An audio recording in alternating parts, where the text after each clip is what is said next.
Welcome back to my mini vlog. আজি আপোনালোকৰ মাজলৈ এটা ৰেচিপি ভিডিঅ' লৈ আহিছোঁ, মানে মোৱা মাছৰ চাটনি। এই মাছটো আপোনালোকে মোৱা মাছ কয় নে বেলেগ কিবা কয় বাৰু জনাবচোন মোক কমেণ্ট কৰি। আৰু চাটনিৰ বাবে মই পিঁয়াজ, বিলাহী, জলকীয়া সকলোখিনি কাটি কুটি ঠিক কৰি ল'লোঁ। আৰু আনপিনে মাছখিনিও ধুই ধাই ঠিক কৰি লোৱাৰ পিছত অকণমান তাত নিমখ দিলোঁ, মিঠাতেল দিলোঁ আৰু কাটি থোৱা পিঁয়াজ, বিলাহী, জলকীয়া গোটেইখিনি দি মাছখিনি ভালদৰে সানি ল'লোঁ। আৰু তাত অকণমান মই হালধিও দিছিলোঁ যেনিবা।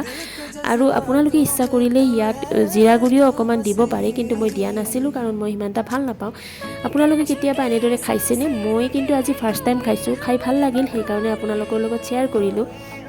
আৰু গোটেইখিনি সানি মেলি হোৱাৰ পিছত মই কুকাৰ এটাত মাছখিনি ঢালি দিলোঁ আৰু অকণমান পানী দিলোঁ, দি ঢাকনিখন লগাই 2-4টা হুইচেল মাৰিব দিলোঁ। আৰু হুইচেল মৰাৰ পিছত মোৰ মাছ ৰেডি হৈ গ'ল, মানে মাছৰ চাটনিখন মোৰ ৰেডি হৈ গ'ল। আৰু খাই খুবেই ভাল লাগিছিল সঁচাকৈ।